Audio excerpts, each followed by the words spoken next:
paz do Senhor, boa noite. Me chamo Mônica. Estou aqui a pedido do Diácono Landes para que a gente possa meditar um pouco em Provérbios de número 24. Amém? Senhor, graças te damos nesta noite, ó Deus, pela rica oportunidade que o Senhor nos dá de podermos, ó Deus, meditar na Tua palavra. Senhor, abre o nosso entendimento, Senhor, que o nosso espírito, Senhor, esteja, Senhor, como uma terra fértil, ó Pai, para receber a Tua palavra, que é rica e poderosa. Assim é o que eu te oro e já te agradeço em nome de Jesus. Amém? Amados, Provérbios de número 24. Alguns versículos aqui me chamaram muita atenção e eu gostaria de dividir com vocês.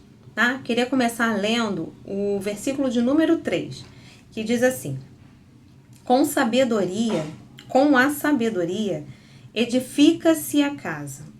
Com inteligência, ela se firma. Amados, aqui está falando de construção, né? Uma casa, a edificação de uma casa. Aqui diz que com a sabedoria se edifica. Edificar é levantar, é erguer algo.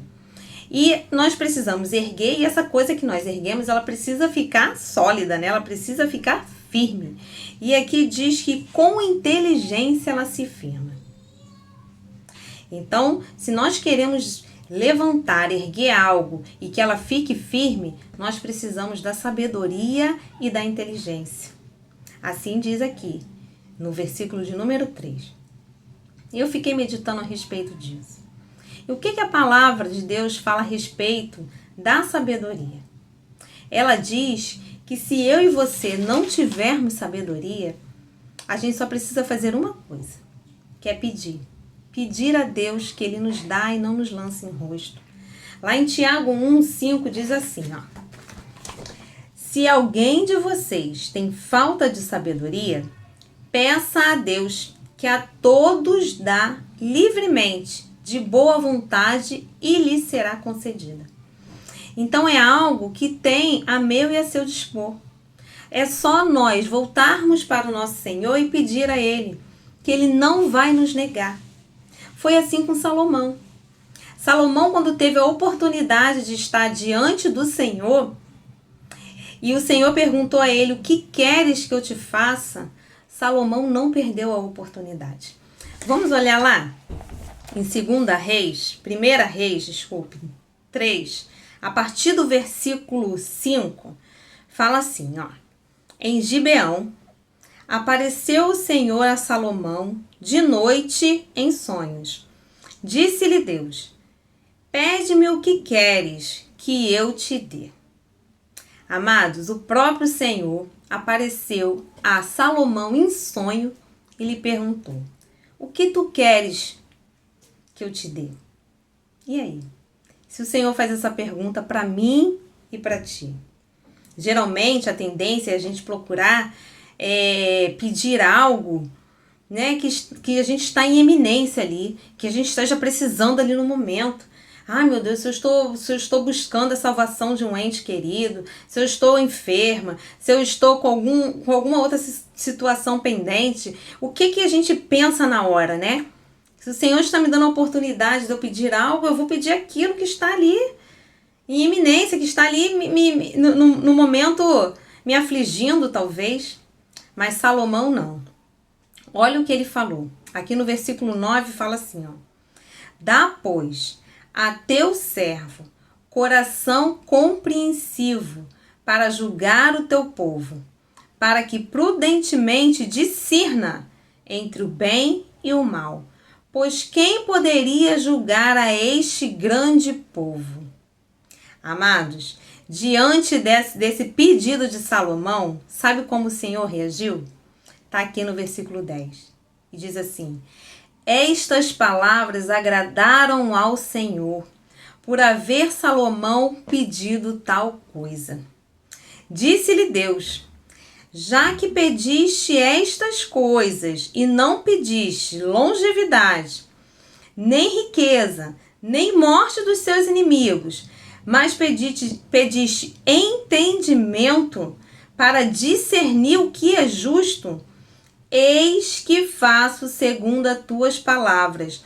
Dou-te coração sábio e inteligente, de maneira que antes de ti não houve tal igual, nem depois de ti haverá. Também até o que não pediste, eu te dou, tanto riquezas como glória, que haja teu igual entre os reis, que não haja teu igual entre os reis, por todos os dias. Olha só, amados, Salomão pediu algo não em prol de si mesmo. Ele pediu algo em prol do povo que o próprio Senhor o colocou para governar.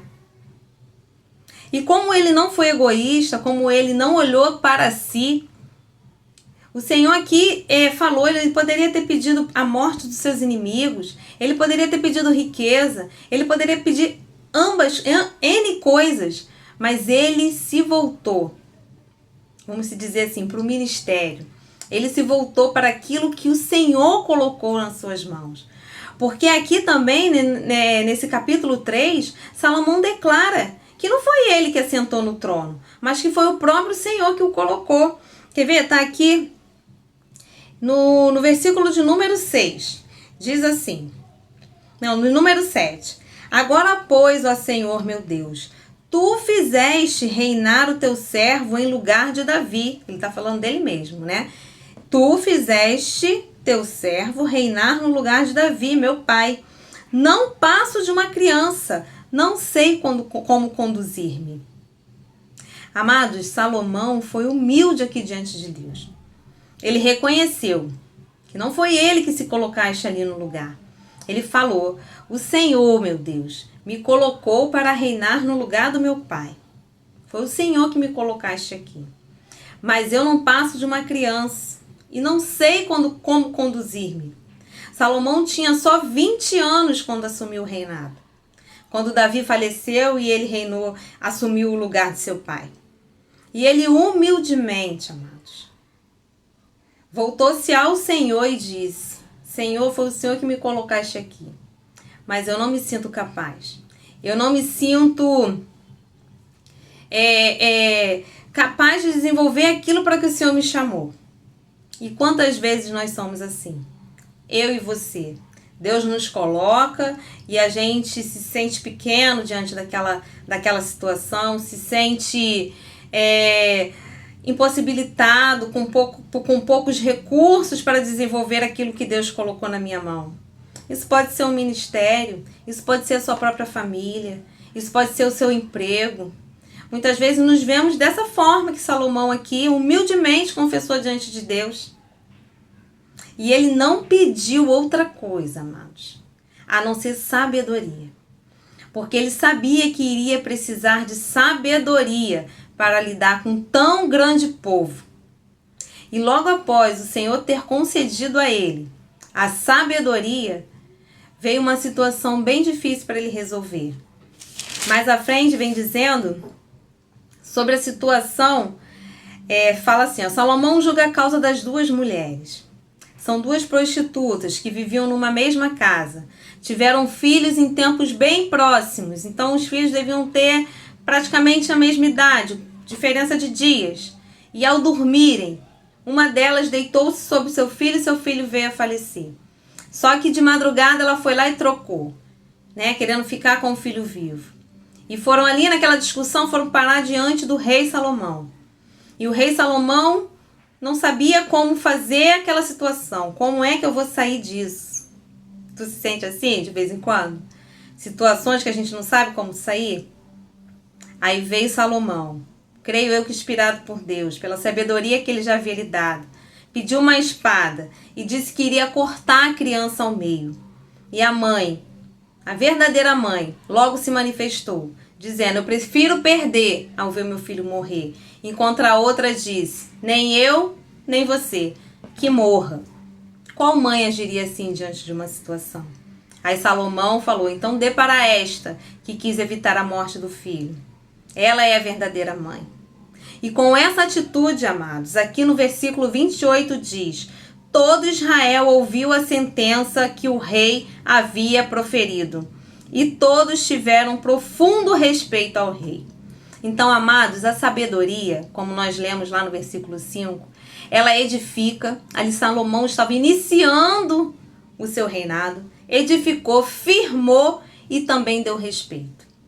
Então, se você quer ser firme naquilo que Deus te colocou, diante da sua família, diante do seu ministério, diante do seu emprego, você quer ser uma mulher firme, respeitada, um homem ou uma mulher firme e respeitada, use de sabedoria, porque essa ferramenta está à minha e à tua disposição.